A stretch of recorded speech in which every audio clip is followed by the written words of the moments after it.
La nueva naturaleza, siendo renacidos no de simiente corruptible, sino de incorruptible, por la palabra de Dios que vive y permanece para siempre, porque toda carne es como hierba, y toda la gloria del hombre como flor de la hierba. La hierba se seca y la flor se cae, mas la palabra del Señor permanece para siempre. Y esta es la palabra que por el Evangelio os ha sido anunciada. 1 de Pedro 1, 23, 25. Pedro había exhortado vivamente a los santos de la dispersión a que se amaran unos a otros entrañablemente, de corazón puro, y sabiamente toma su argumento no de la ley, ni de la naturaleza, ni de la filosofía, sino de esa naturaleza excelsa y divina que Dios ha implantado en su pueblo. Amaos unos a otros entrañablemente, de corazón puro, siendo renacidos, no de simiente corruptible, sino de incorruptible. Yo podría comparar a Pedro con un juicioso tutor de príncipes de sangre real, que se esfuerza por engendrar y fomentar un regio espíritu en los hijos del rey. Basándose en la posición y noble ascendencia de ellos, blande argumentos para un comportamiento digno. No actúen insensatamente, pues sería indecoroso en un rey.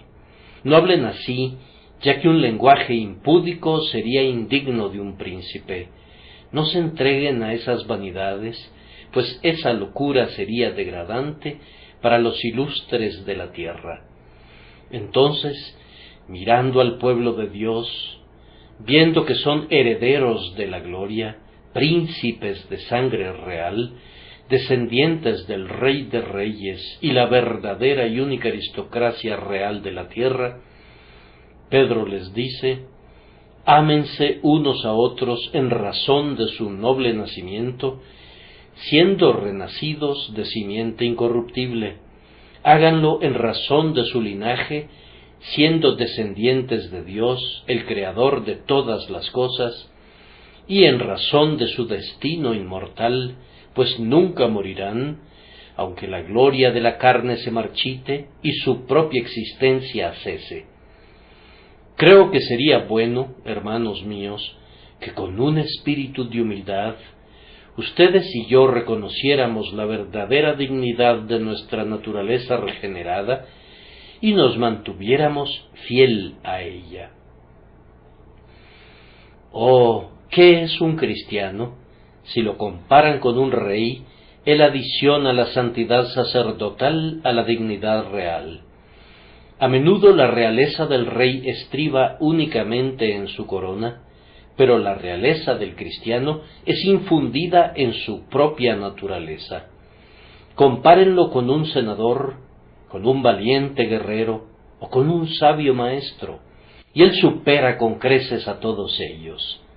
El cristiano es de otra raza diferente a la de aquellos que son únicamente nacidos de mujer. Gracias a su nacimiento, él está tan por encima de sus semejantes como lo está el ser humano de la bestia que perece. Así como la humanidad descuella grandemente en dignidad por sobre el bruto que se arrastra, así el hombre regenerado sobrepasa a los mejores de los seres mortales nacidos una sola vez. Ciertamente tiene que comportarse como corresponde y actuar como uno que no es de la multitud, sino como alguien que ha sido elegido del mundo, que ha sido distinguido por la gracia soberana, que ha quedado registrado entre el pueblo adquirido por Dios, y que por tanto no puede revolcarse como lo hacen otros, y ni siquiera pensar como piensan otros. Que la dignidad de su naturaleza y la brillantez de sus perspectivas, oh creyentes en Cristo, los hagan aferrarse a la santidad y odiar toda especie de mal. Me parece que en el texto hay 3 puntos que retribuirán con creces nuestra más seria atención. El apóstol habla evidentemente de 2 vidas. La una, la vida que es natural, que es engendrada, desarrollada y perfeccionada únicamente por la carne. La otra, la vida que es espiritual, que es nacida del Espíritu y es antagonista de la carne, que la sobrevive y que se alza triunfal a la gloria celestial. Ahora, hablando de estas 2 vidas, el apóstol elabora, primero que nada, una comparación y un contraste entre los 2 nacimientos, pues cada vida tiene su propio nacimiento. Luego saca a relucir un contraste entre la manifiesta existencia de las 2 vidas, y luego, por último, hace resaltar la diferencia existente en la gloria de las 2 vidas, pues cada vida tiene su gloria, pero la gloria de la vida espiritual supera en mucho a la gloria de la vida natural. Primero, entonces, el apóstol Pedro establece una comparación y un contraste entre los 2 nacimientos, que son las puertas de acceso para las 2 vidas. Primero, hemos dicho que cada vida es precedida por un nacimiento. Es así en lo natural, nacemos; es así en lo espiritual, renacemos. A menos que una persona nazca, no puede entrar en el reino de la naturaleza. A menos que una persona renazca, no puede entrar en el reino del cielo. El nacimiento es la modesta puerta a través de la cual entramos en la vida, y es también el excelso portal a través del cual somos admitidos en el reino del cielo. Ahora tenemos una comparación entre los 2 nacimientos. En ambos hay un solemne misterio. He leído e incluso he oído sermones en los que el ministro me parecía que hacía más bien el papel de un médico que el de un teólogo, exponiendo y explicando los misterios de nuestro nacimiento natural, frente al cual tanto Dios en lo natural, como el buen hombre por pura delicadeza, tienen que correr por siempre un velo. Nacer es una cosa sagrada tan ciertamente como morir es una cosa solemne. Los natalicios y las defunciones son fechas sobrecogedoras. El nacimiento es usado muy frecuentemente en la Escritura como uno de los cuadros más gráficos de un solemne misterio. Nadie puede husmear ociosamente en su interior, y ciencia misma, cuando se ha atrevido a mirar hasta dentro del velo, ha regresado muy sobrecogida desde lo más profundo de la tierra, en donde David nos declara que fue entretejido. Mayor todavía es el misterio del nuevo nacimiento. Que hemos renacido, lo sabemos, pero ¿cómo? No podríamos decirlo. ¿Cómo opera el Espíritu de Dios sobre la mente? ¿Cómo es que renueva las facultades e imparte renovados deseos por medio de los cuales esas facultades serán guiadas? ¿Cómo es que ilumina el entendimiento? ¿Cómo doblega la voluntad? ¿Cómo purifica el intelecto? ¿Cómo revierte el deseo? ¿Cómo iza la esperanza y pone al miedo en su debido cauce? No podríamos decirlo. Debemos dejarlo entre las cosas secretas que pertenecen a Dios. El Espíritu Santo obra, pero la manera de su operación no puede ser comprendida. El viento sopla de donde quiere y oyes su sonido, mas ni sabes de dónde viene ni a dónde va. Así es todo aquel que es nacido del Espíritu. Oh, mis queridos oyentes, ¿han sentido este misterio?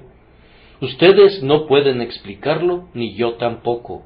Tampoco deberíamos intentar dar una explicación, pues allí donde Dios guarda silencio, es quizás irreverencia y es ciertamente impertinencia que hablemos. Los dos nacimientos son entonces semejantes en su solemne misterio. Pero entonces, esto sabemos de nuestro nacimiento natural, que en el nacimiento empieza una vida. Ese bebé que está comenzando su ser, una nueva criatura, ha alzado su débil llanto al cielo. Otro ser mortal ha venido para pisar este teatro de acción, para respirar, para vivir y para morir. Y así también en el nuevo nacimiento hay una absoluta creación. Somos hechos nuevas criaturas en Cristo Jesús. Hay otro espíritu que ha nacido para orar, para creer en Cristo, para amarle aquí y para regocijarse en Él en el más allá. Así como nadie duda de que el nacimiento sea la manifestación de una creación, que nadie dude tampoco de que la regeneración sea la manifestación de una creación de Dios tan divina, tan más allá del poder del hombre, como lo es la creación de la propia mente humana. Pero nosotros sabemos también que en el nacimiento no sólo es creada una vida, sino que una vida es comunicada. Cada hijo tiene unos padres. Las propias flores tienen su origen en una semilla engendradora. Nosotros no provenimos de nuestros propios lomos, pues no nos autogeneramos. Una vida nos es comunicada. Tenemos vínculos entre el Hijo y el Padre, y así retroactivamente hasta que llegamos al Padre Adán. Así también en la regeneración hay una vida, no meramente creada, sino comunicada, que es la propia vida de Dios, quien nos ha hecho renacer para una esperanza viva. Tan ciertamente como el Padre vive en el Hijo, así de cierto es que la propia vida y la naturaleza de Dios viven en cada heredero del cielo nacido de nuevo. Somos tan ciertamente partícipes de la divina naturaleza por el nuevo nacimiento, como fuimos partícipes de la naturaleza humana por el primer nacimiento. Hasta aquí la comparación se sostiene. Es igualmente cierto que en el nacimiento natural y en el espiritual se perpetúa una vida. Hay ciertas propensiones que heredamos, de las cuales no nos veremos libres de este lado de la tumba. Nuestro temperamento serio o alegre, nuestras pasiones apaciguadas o agitadas, nuestras inclinaciones sensuales o idealistas, nuestras facultades escasas o abundantes, son en gran medida una herencia perpetuada que está tan vinculada a nuestro destino futuro como están vinculadas las alas a un águila o la concha a un caracol. Indudablemente gran parte de nuestra historia nace en nuestro interior, y el bebé tiene dentro de sí el germen de sus futuras acciones. Si se me permite expresarlo así, existen esas cualidades, esa composición y disposición de la naturaleza que, si las circunstancias son propicias, generarán ciertos resultados que alcanzarán su pleno desarrollo. Lo mismo sucede con nosotros cuando renacemos. Nos es transmitida una naturaleza celestial. No podemos sino ser santos. La nueva naturaleza no puede hacer otra cosa que servir a Dios. Deseará vivamente estar más cerca de Cristo y ser más semejante a Él, y tiene que hacerlo. Tiene aspiraciones que el tiempo no puede satisfacer, deseos que la tierra no puede saciar, tiene anhelos que sólo el propio cielo puede cumplir. Una vida es perpetuada en nosotros en el momento en que pasamos de muerte a vida, en el misterio solemne de la regeneración. En el primer nacimiento y en el nuevo nacimiento también, se produce una vida que es completa en todas sus partes y que sólo necesita ser desarrollada. Aquel bebé en su cuna No tendrá jamás otro miembro ni otro ojo. Sus extremidades se endurecen, crecen, acopian fuerzas. También su cerebro expande su esfera, pero las facultades ya están allí, no son implantadas posteriormente. Ciertamente lo mismo sucede en el Hijo de Dios nacido de nuevo. Fe, amor, esperanza y toda gracia están allí en el momento en que cree en Cristo. Crecen, es cierto, pero todas estaban allí en el instante de la regeneración. El bebé en la gracia que acaba de nacer para Dios tiene cada parte del hombre espiritual y sólo necesita crecer hasta convertirse en un varón perfecto en Cristo Jesús. Hasta aquí ustedes perciben que los dos nacimientos tienen un gran parecido entre sí. Les ruego, ahora que he introducido el tema, que no se aparten de él hasta que hayan pensado en la realidad del nuevo nacimiento, así como deben hacerlo en cuanto a la realidad del primero. No estarían aquí si no hubiesen nacido, y nunca estarán en el cielo a menos que nazcan de nuevo. Hoy no habrían sido capaces de oír, o de pensar, o de ver, si no hubieran nacido. Hoy no son capaces de orar o de creer en Cristo, a menos que renazcan. No habrían podido conocer jamás las dichas de este mundo de no haber sido por el nacimiento. No conocen hoy el sagrado deleite en Dios, y no lo conocerán jamás, a menos que nazcan de nuevo. No consideren que la regeneración sea una fantasía o una ficción. Yo les aseguro, mis queridos oyentes, que es tan real como lo es el nacimiento natural, pues lo espiritual no es lo mismo que lo fantástico, y lo espiritual es tan real como lo es la naturaleza misma.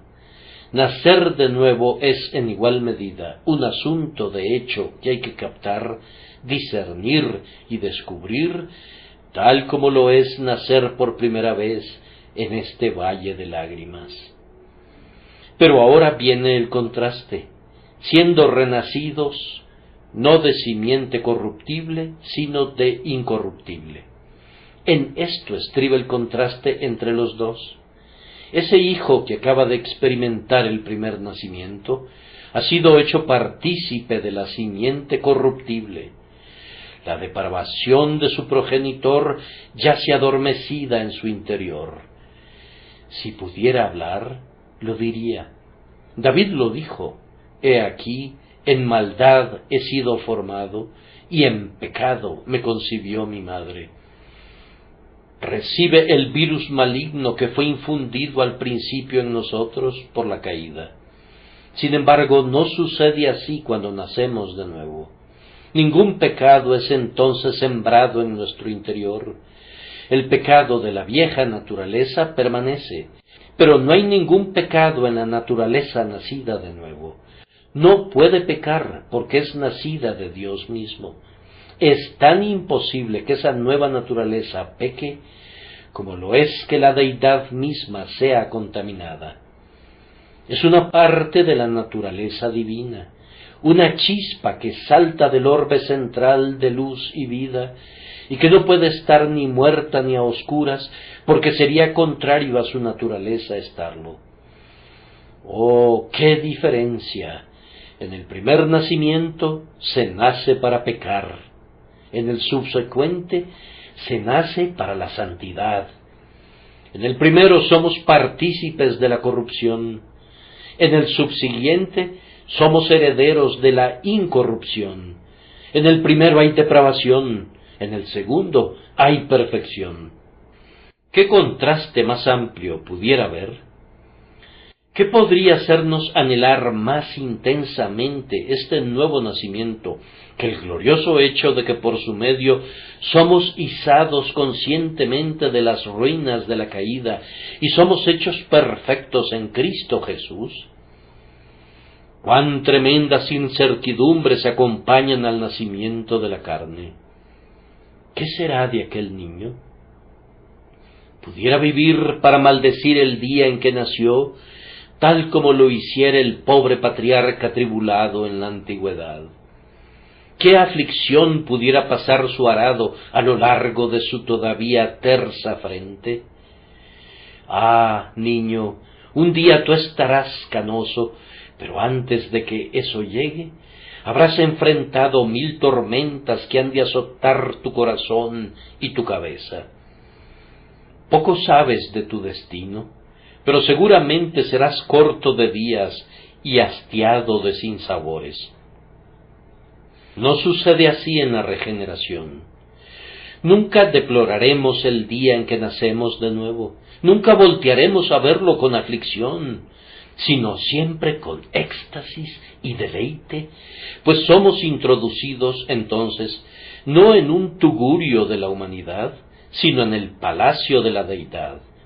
No nacemos entonces en un valle de lágrimas, sino en una heredad en la Canaán de Dios. Ese niño también, siendo el blanco afectuoso del amor de su madre, podría vejar o quebrantar el corazón de su progenitora algún día. ¿Acaso los hijos no son dudosas mercedes? ¿No traen consigo tristes presagios de lo que pudieran llegar a ser? Ay, por los lindos niños parlanchines que han llegado a ser criminales convictos. Pero bendito sea Dios, porque quienes son hijos de Dios nunca quebrantarán el corazón de su Padre. Su nueva naturaleza será digna de aquel que le dio la existencia. Vivirán para honrarlo y morirán para ser perfectamente semejantes a él y resucitarán para glorificarlo para siempre. Hemos dicho algunas veces que Dios tiene una familia muy díscola, pero seguramente el mal comportamiento está en la naturaleza del viejo Adán y no en la misericordiosa obra de Jehová. No hay perversidad en la nueva criatura. En esa nueva criatura no hay ninguna mancha de pecado, puesto que el Hijo de Dios desciende de sus lomos. No puede pecar nunca. La nueva naturaleza que Dios ha puesto en su interior no se descarría nunca, no transgrede nunca. No sería la nueva naturaleza si lo hiciera, no sería la prole de Dios si lo hiciera, pues lo que viene de Dios es semejante a Él, santo, puro, sin mancha y separado del pecado. En esto, en verdad, radica una extraña diferencia. No sabemos a lo que tienda esa primera naturaleza. ¿Quién podría decir qué amargura producirá? Pero sabemos a lo que tiende la nueva naturaleza, pues madura hasta llegar a ser la imagen perfecta de aquel que nos crió en Cristo Jesús. Tal vez, sin que tenga que esforzarme para extenderme más, ustedes mismos podrían meditar sobre este tema. En este primer punto, a mí solo me resta regresar con ahínco a ese tema en el cual me temo que estriba la mayor dificultad, la comprensión de este nacimiento, pues, lo repetimos, estamos hablando de un hecho y no de un sueño, de una realidad y no de una metáfora. Algunos les dicen que el niño es regenerado cuando las gotas caen de los dedos sacerdotales. Hermanos míos, un engaño que genere tanta adhesión y que sea más repugnante no fue perpetrado jamás en la tierra. Roma misma nunca disertó sobre un error más garrafal que este. No sueñen con eso, o no crean que es así. El que no naciere de nuevo no puede ver el reino de Dios. El propio Señor le dirige esta frase no a un bebé, sino a un varón en su plena madurez, a Nicodemo, uno que era circuncidado según la ley judía, pero que, aunque había recibido el sello de ese pacto, todavía, como hombre, necesitaba nacer de nuevo. Todos nosotros, sin excepción, tenemos que conocer este cambio. La vida de ustedes pudo haber sido moral, pero eso no bastará. La naturaleza humana más moral no puede alcanzar nunca a la naturaleza divina. Ustedes pueden limpiar y purificar el fruto del primer nacimiento, pero el inevitable decreto aún exige el segundo nacimiento para todos. Si desde su juventud fueron educados de tal manera que escasamente hayan conocido los vicios del pueblo, si han sido tan atendidos, tan protegidos y guardados de la contaminación del pecado que no han conocido tentación, con todo deben nacer de nuevo. Y este nacimiento, lo repito, tiene que ser un hecho tan verdadero, tan real y tan seguro como lo fue aquel primer nacimiento en el que fueron introducidos en este mundo. ¿Qué sabes de esto, mi querido oyente? ¿Qué sabes de esto? Es algo que no puedes realizar por ti mismo.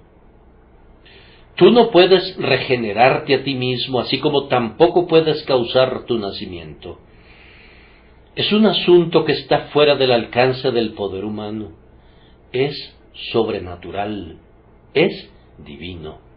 ¿Has participado de él? No vuelvas la mirada simplemente a alguna hora en la que sentiste unos misteriosos sentimientos. No, sino juzga por los frutos. ¿Se han desplazado tus miedos y tus esperanzas? ¿Amas las cosas que una vez odiaste y odias las cosas que una vez amaste? ¿Han pasado las cosas viejas? ¿Son hechas nuevas todas las cosas? Mis hermanos cristianos, les hago la pregunta a ustedes, así como también al resto. Es tan fácil ser engañados en esto. Descubriremos que no es una nimiedad nacer de nuevo, es un asunto solemne y trascendental. No demos por hecho que porque hemos renunciado a la borrachera, porque no juramos, porque ahora asistimos a un lugar de adoración, por eso ya somos convertidos. Se necesita algo más que eso. No piensen que son salvos por tener algunos buenos sentimientos o algunos buenos pensamientos. Se necesita algo más que eso. Tienen que nacer de nuevo. Y, oh padres cristianos, eduquen a sus hijos en el temor de Dios, pero no se contenten con la educación que les den, pues ellos tienen que nacer de nuevo. Y esposos cristianos y esposas cristianas no se contenten con orar simplemente para que el carácter de sus cónyuges se vuelva moral y honesto. Pidan que se haga algo por ellos que ellos mismos no pueden hacer. Y ustedes, filántropos, que piensan que edificando nuevas casas, que usando planes nuevos para drenaje, que enseñándoles economía a los pobres serán el medio de hacer del mundo un paraíso, yo les ruego que vayan más allá de unos esquemas como esos. Tienen que cambiar el corazón. De nada sirve alterar lo externo mientras no hayan renovado lo interno. No es la corteza del árbol lo que está mal, sino más bien la savia. No es la piel, es la sangre. Es más, es algo todavía más profundo que la sangre, es la propia esencia de la naturaleza, la que tiene que ser alterada. El hombre tiene que ser creado de nuevo como si nunca hubiera tenido una existencia. Es más, tiene que hacerse un mayor milagro que ese. Tiene que haber 2 milagros combinados. Las cosas viejas tienen que pasar y las cosas nuevas tienen que ser creadas por el Espíritu Santo. Yo tiemblo cuando hablo sobre este tema, no sea que yo, su ministro, conozca en teoría, mas no en la práctica, un misterio tan sublime como este. ¿Qué haremos sino ofrecer juntos una oración como esta? Oh Dios, si no fuéramos regenerados, que salgamos de nuestra condición, y si lo somos, que nunca cesemos de interceder y orar por otros, hasta que ellos también sean renovados por el Espíritu Santo. Lo que es nacido de la carne, carne es. Sus mejores esfuerzos no van más allá de la carne, y la carne no puede heredar el reino de Dios. Lo que es nacido del Espíritu, Espíritu es, y sólo el Espíritu puede adentrarse en las cosas espirituales y heredar la porción espiritual que Dios ha provisto para su pueblo. De esta manera he cubierto la tarea más o menos delicada y extremadamente difícil de sacar a relucir el significado del apóstol, la comparación entre los dos nacimientos, que son los escalones de las puertas de las dos vidas. Ahora llego al segundo punto, la manifiesta diferencia de las dos vidas resultantes de los dos nacimientos. Hermanos, miren en torno suyo. ¿A qué habré de comparar esta inmensa asamblea? Al mirar los muchos colores y los variados rostros, aun si no estuviera en el texto, tengo la certeza de que surgiría ante mi imaginación un prado densamente cubierto de flores. Miren la cantidad de personas congregadas, y no les recuerda el campo en su plena gloria veraniega, cuando los botones de oro, las margaritas, los tréboles y las flores de la hierba se bañan de sol en una incontable diversidad de belleza. Sí, pero no sólo en el ojo del poeta hay una semejanza, sino en la mente de Dios y en la experiencia del hombre. Toda carne es como hierba. Todo lo que es nacido del primer nacimiento, si lo comparamos poéticamente con la hierba, puede ser comparado a ella también, de hecho, por la fragilidad y la brevedad de su existencia. Hace sólo un mes pasamos por los prados, y eran sacudidos por la brisa en verdes ondas, como el oleaje del océano cuando es mecido suavemente por la brisa del atardecer. Contemplamos toda la escena, y era sobremanera bella. Pasamos ayer por allí, y la guadaña del podador había destrozado la belleza desde sus raíces, y yacía allí en montones, lista para ser recogida cuando estuviera totalmente seca. La hierba es cortada muy pronto, pero si permaneciese, se marchitaría, y unos puñados de polvo tomarían el lugar de las hojas verdes y coloreadas, pues no se seca la hierba y la flor se cae. Así es la vida mortal. No estamos viviendo, hermanos, estamos muriendo. Comenzamos a respirar y vamos reduciendo el número de nuestras respiraciones. Nuestros corazones, al igual que tambores sordos, tocan marchas fúnebres hacia la sepultura. La arena cae desde el bulbo superior del reloj de arena y se está vaciando rápidamente. Muerte es un nombre que está escrito en cada frente. Varón, has de saber que tú eres mortal, pues eres nacido de mujer. Tu primer nacimiento te dio a la vez la vida y la muerte. Sólo respiras durante un tiempo para guardarte de las fauces de la tumba. Cuando esa respiración se agota, caes allí mismo en el polvo de la muerte. Todas las cosas, especialmente durante las últimas semanas, nos han enseñado la fragilidad de la vida humana. El senador que condujo los asuntos de las naciones y contempló el surgimiento de un reino libre, no vivió para verlo plenamente organizado, antes bien expiró sin poder comunicar muchos secretos importantes. Desde la última vez que nos reunimos, mentes rectoras han sido llevadas de esta tierra, y aun el monarca en su trono ha reconocido la monarquía de la muerte. ¿Cuántos elementos de las masas han caído también y han sido llevados a su morada permanente? Ha habido funerales, algunos de ellos funerales de varones honorables que perecieron cumpliendo la voluntad de su maestro, salvando vidas humanas, y ¡ay!, Ha habido entierros deshonrosos de otros que hacían la voluntad de Satanás y han heredado las llamas.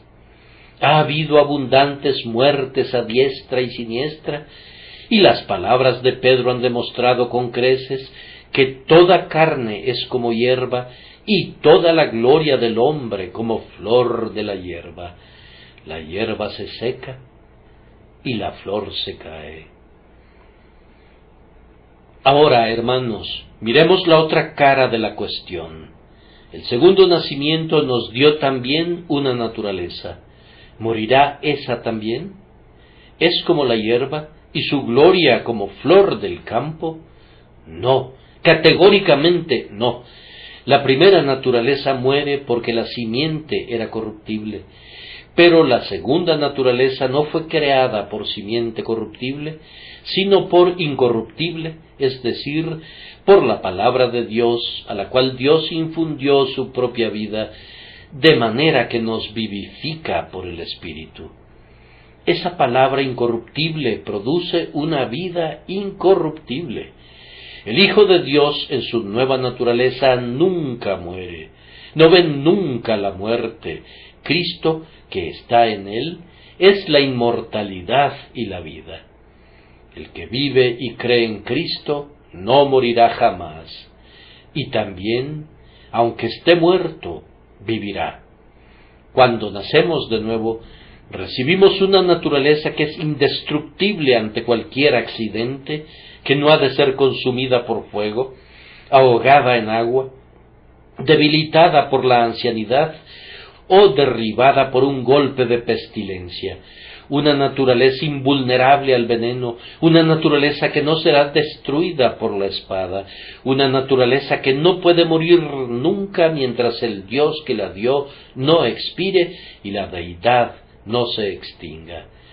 Piensen en esto, hermanos míos, y seguramente encontrarán una razón para el regocijo. Pero tal vez ustedes me pregunten, ¿a qué se debe que la nueva naturaleza no puede morir nunca? Estoy seguro de que el texto enseña que no puede hacerlo nunca, siendo renacidos no de simiente corruptible, sino de incorruptible, por la palabra de Dios que vive y permanece para siempre. Si eso no enseña que la naturaleza espiritual que nos es dada por el nuevo nacimiento no muere nunca, no enseña nada en absoluto. Y si enseña eso, ¿a dónde queda la doctrina arminiana de caer de la gracia? ¿A dónde quedan sus miedos arminianos de perecer después de todo? Pero permítanme mostrarles a qué se debe que esta naturaleza no muera nunca. Primero, en razón de su propia naturaleza. Es en sí misma incorruptible. Cada ser produce otro ser semejante. El hombre mortal, produce un hombre mortal. Dios, el Dios eterno, produce una naturaleza eterna cuando engendra de nuevo a una esperanza viva por la resurrección de Cristo de entre los muertos. Cual el terrenal, tales también los terrenales. Lo terrenal muere, y nosotros, que somos terrenales, morimos también. Cual el celestial, tales también los celestiales. Lo celestial nunca muere, y si nacemos como lo celestial, la naturaleza celestial no muere tampoco. Fue hecho el primer Adán alma viviente. Nosotros somos hechos también almas vivientes, pero esa alma al final es separada del cuerpo. El postrer Adán, espíritu vivificante, y ese espíritu no solo está vivo, sino que es vivificante. ¿No lo perciben? El primero es un alma vivificada. El segundo es un espíritu vivificante, dando la vida, más bien que recibiéndola, como aquel ángel que algún poeta describe, que perpetuamente disparaba centellitas de fuego, teniendo en su interior una flama inextinguible, una fuente de perpetuos torrentes de luz y calor. así sucede con la nueva naturaleza en nuestro interior. No es meramente una cosa vivificada que puede morir, sino algo vivificante que no puede morir, siendo hecha a semejanza de Cristo, el Espíritu vivificante.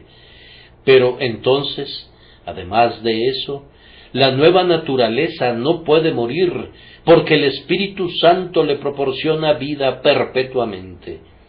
Él da más gracia, gracia sobre gracia. Ustedes saben que el apóstol lo expresa así, porque si siendo enemigos fuimos reconciliados con Dios por la muerte de su Hijo, mucho más, estando reconciliados, seremos salvos por su vida. ¿No es el Espíritu Santo el agente divino por medio de quien la vida de Cristo es infundida en nosotros?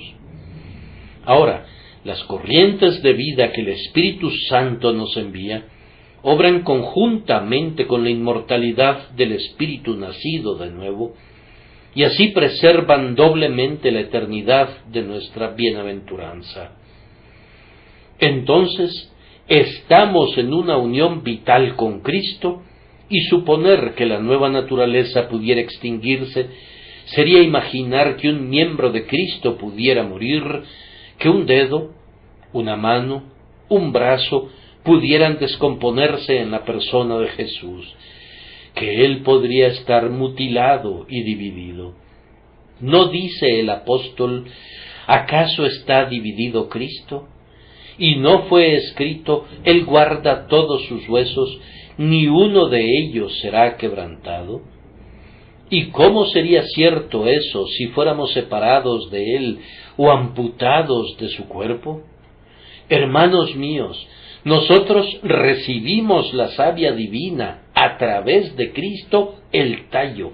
Esa savia divina nos mantiene vivos, pero más aún, el propio hecho de que estamos unidos a Cristo preserva nuestra vida. Porque yo vivo, vosotros también viviréis. La nueva vida no puede morir, porque Dios se ha comprometido a mantenerla viva. Yo les doy a mis ovejas vida eterna, y no perecerán jamás, ni nadie las arrebatará de mi mano. Mi Padre que me las dio es mayor que todos, y nadie las puede arrebatar de la mano de mi Padre. Y también dijo, el agua que yo le daré será en él una fuente de agua que salte para vida eterna. Y también el que a mí viene nunca tendrá hambre, y el que en mí cree no tendrá sed jamás. Y así podríamos repetir multitudes de pasajes donde la promesa divina compromete a la omnipotencia y a la sabiduría divina a preservar la nueva vida. Entonces, resumamos todo esto. Como hombre nacido de la carne, voy a morir. Como un nuevo hombre nacido del Espíritu, no moriré jamás. Tú, oh carne, progenie de la carne, verás la corrupción.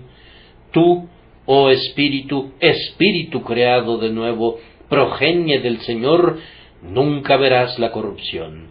Con nuestra gloriosa cabeza del pacto podemos exclamar, no dejarás mi alma en el Seol, ni permitirás que tu santo vea corrupción. Yo moriré, y sin embargo, no moriré jamás. Mi vida se escapará, y sin embargo, nunca partirá. Yo moriré, y sin embargo, permaneceré. Seré llevado a la tumba, y sin embargo, remontándose a lo alto, la tumba no puede contener jamás al Espíritu vivificado. Oh hijos de Dios, no conozco algún tema que debería sacarlos más completamente de su yo que este. Ahora dejen que la naturaleza divina viva en ustedes. Vengan, depongan lo animal por un momento, depongan la mera facultad mental. Que se encienda la chispa viviente, vamos, que el divino elemento, que la naturaleza nacida de nuevo, que Dios les ha dado, hable ahora, y que su voz sea ensalzada, Dejen que mire a lo alto y que respire su propia atmósfera, el cielo de Dios en el que se regocijará en breve. Oh Dios, nuestro Padre, ayúdanos a caminar no en pos de la carne, sino en pos del Espíritu, en vista de que hemos sido vivificados por tu propia persona a una vida inmortal. Ahora llego al último punto, que tal vez sea el más interesante de todos, el contraste de la gloria de las dos naturalezas. Cada naturaleza tiene su gloria. Hermanos, miren otra vez el campo. No solo hay hierba, sino que está la flor, que es la gloria del campo. Algunas veces, muchas tonalidades de colores enjoyan los pastos con belleza. Ahora, la flor vistosa es la gloria del verde campo. Aparece más tarde que la hierba y muere antes, pues la hierba está en pie un largo tiempo antes de que la flor aparezca, y cuando la flor está muerta, el tallo de la hierba retiene todavía su vitalidad. Sucede exactamente lo mismo con nosotros. Nuestra naturaleza tiene su gloria, pero esa gloria permanece sin hacerse presente durante años. El bebé no tiene todavía la gloria de la plena madurez, y cuando esa gloria llega, muere antes de que muera nuestra naturaleza, cuando cesarán las muelas porque han disminuido y se oscurecerán los que miran por las ventanas. El hombre pierde su gloria y se vuelve un tambaleante ser deficiente antes que la vida se extinga. La flor aparece por último y muere primero. Nuestra gloria aparece por último y muere primero también. ¡Oh carne! ¡Oh carne! ¡Qué desprecio es arrojado sobre ti! Tu propia existencia es frágil y débil, pero tu gloria es más frágil y más débil todavía. Crece tarde y luego muere. ¡Ay, cuán pronto! Pero, ¿qué es la gloria de la carne? Préstenme su atención por un momento mientras se los digo brevemente. En algunos, la gloria de la carne es la belleza. Su rostro es hermoso a la vista, y como una artesanía del grandioso obrero, debe ser admirada. Cuando una persona se envanece por causa de ella, la belleza se convierte en una vergüenza. Pero tener facciones bien proporcionadas no es, sin duda, una gracia insignificante. Hay una gloria en la belleza de la carne, pero cuán tardíamente es desarrollada y cuán pronto se desvanece. Cuán pronto se hunden las mejillas, cuán a menudo la piel se torna amarillenta y los resplandecientes ojos se apagan y el atractivo rostro se estropea. Una parte de la gloria de la carne es también la fortaleza física. Ser un hombre fuerte, tener huesos bien firmes y músculos bien apuntalados, tener un buen vigor muscular no es algo nimio. Mucha gente se deleita en las piernas del hombre y en la fuerza de su brazo. Bien, como Dios lo hizo, es una criatura maravillosa, y sería erróneo no admirar la obra maestra de Dios. Pero cuán tardíamente llega la fuerza muscular. Están los días de la infancia y están los días de la juventud, cuando el hombre fuerte es todavía débil, y luego, después de haber tenido su mejor época de fuerza, cómo comienza a tambalearse y a caminar con paso vacilante el fornido cuerpo. Y los dientes que se pudren y el cabello cano muestran que la muerte ha comenzado a reclamar el tributo a la arcilla y pronto habrá de tomar posesión de la propiedad arrendada. La gloria se cae. Para otros, la gloria de la carne estriba más bien en la mente. Poseen elocuencia, pueden hablar de tal manera que embelezan los oídos de la multitud. Las abejas de la elocuencia han construido sus panales en medio de los labios del orador, y la miel destila con cada palabra. Sí, pero cuán tardíamente llega eso. ¿Cuántos años han de pasar antes de que el niño hable articuladamente y antes de que el joven sea capaz de expresarse con intrepidez?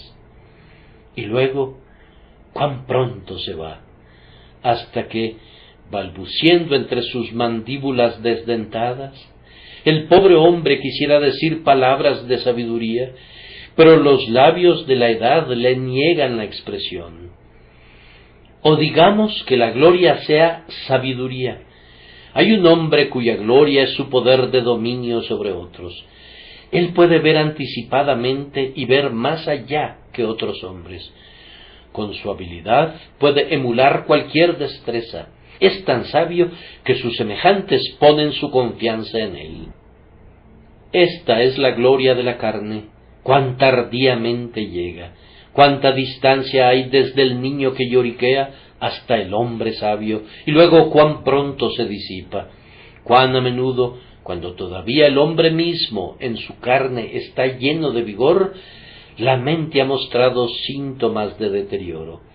Bien, elijan lo que quieran como la gloria de la carne, y yo todavía pronunciaré sobre eso: vanidad de vanidades, todo es vanidad. Si la carne es frágil, la gloria de la carne es más frágil todavía. Si la hierba se marchita, ciertamente la flor de la hierba se marchita antes que ella. Pero, ¿es cierto esto con respecto a la nueva naturaleza? Hermanos, ¿es cierto esto con respecto a lo que fue implantado en el segundo nacimiento? Creo que acabo de demostrarles que la existencia de la nueva naturaleza es eterna, porque no nació de simiente corruptible, sino de incorruptible. He procurado mostrarles que no puede perecer nunca y no puede morir nunca, pero su incredulidad les sugiere: tal vez su gloria pueda. No, su gloria no podrá jamás. ¿Y cuál es la gloria de la naturaleza nacida de nuevo? Vamos, antes que nada su gloria es belleza. ¿Pero cuál es su belleza? Que ha de ser semejante al Señor Jesús. Vamos a ser semejantes a Él cuando le veamos tal como Él es. Pero esa belleza no se desvanecerá nunca. La eternidad misma no hundirá las mejillas de esta seráfica hermosura, ni apagará los brillantes ojos de esta luminosidad celestial. Seremos semejantes a Cristo, pero la semejanza no se verá estropeada nunca por el tiempo, ni consumida por la corrupción. Acabo de decir que la gloria de la carne consistía algunas veces en su fuerza. Así también la gloria del Espíritu consiste en su vigor, pero entonces es una fuerza que nunca se gastará. La fuerza de la naturaleza nacida de nuevo es el propio Espíritu Santo, y mientras que la deidad permanezca siendo omnipotente, nuestra nueva naturaleza seguirá aumentando su vigor hasta que lleguemos primero a la estatura de hombres perfectos en Cristo Jesús, y luego lleguemos a ser hombres glorificados que están delante de su trono. No pueden ver mucho de la flor de la nueva naturaleza todavía. Ahora ven por espejo, oscuramente. Esa flor de gloria consiste, tal vez, en elocuencia. Elocuencia, dices tú. ¿Cómo puede ser eso? Dije que la gloria de la vieja naturaleza podría ser la elocuencia, y así también de la nueva. Pero esta es la elocuencia. Abba, Padre. Esa es una elocuencia que pueden usar ahora. Es tal que cuando no puedan decir una palabra que pueda conmover a una audiencia, todavía permanecerá en su lengua para conmover a los atrios del cielo. Serán capaces de decir Abba, Padre, en los propios estertores de la muerte, y caminando desde sus lechos de polvo y silenciosa arcilla, exclamarán todavía más elocuentemente Aleluya, y se unirán al eterno coro y harán que cobre fuerzas la divina sinfonía de querubines y serafines, y a lo largo de toda la eternidad su gloria nunca morirá. Y entonces, si la sabiduría fuera la gloria, su sabiduría. La sabiduría que hereden en la nueva naturaleza no es otra que la de Cristo, el cual nos ha sido hecho por Dios, sabiduría que nunca se disipará y que de hecho aumentará, pues allá conocerán como son conocidos. Mientras estén aquí ven por espejo, oscuramente, pero allá verán cara a cara. Hoy sorben del torrente, mañana se bañarán en el océano. Hoy miran de lejos, pero pronto descansarán en los brazos de la sabiduría, pues la gloria del Espíritu no muere nunca, sino que a lo largo de la eternidad se va expandiendo, agrandando, se va enardeciendo, glorificándose por medio de Dios, y proseguirá para no fallar nunca, nunca. Hermanos, sea lo que sea que estén esperando como la gloria de su nueva naturaleza, todavía no tienen ni la menor idea de lo que será. Cosas que ojo no vio, ni oído oyó, ni han subido en corazón de hombre, son las que Dios ha preparado para los que le aman. Pero si bien Él nos las ha revelado a nosotros por su Espíritu, con todo, temo que no las hemos aprendido plenamente. Sin embargo, diremos con respecto a esta gloria, sea cual fuere, que es incorruptible, sin mancha y que no se desvanece. La única pregunta que tenemos que hacernos y con la cual concluiremos es: ¿hemos nacido de nuevo? Hermanos, es imposible que posean la existencia de la nueva vida sin el nuevo nacimiento, y sin el nuevo corazón no pueden conocer la gloria del nuevo nacimiento. Repito, ¿han nacido de nuevo? No se pongan de pie para decir: soy un hombre de iglesia, fui bautizado y confirmado. Pudieran ser eso, y sin embargo, pudieran no haber nacido de nuevo. No digan: yo soy un bautista, he profesado mi fe y fui sumergido. Pudieran haberlo sido, y sin embargo, no haber nacido de nuevo. No digan: yo vengo de padres cristianos. Pudieran provenir de ellos, y sin embargo, ser herederos de la ira, igual que otros. ¿Han nacido de nuevo? Oh almas, que Dios el Espíritu Santo les revele a Cristo, y cuando lleguen a ver a Cristo con los ojos lacrimosos de una fe penitencial, entonces sépase que son nacidos de nuevo y que han pasado de muerte a vida. El que creyere y fuere bautizado será salvo, mas el que no creyere será condenado. Que Dios les ayude a creer.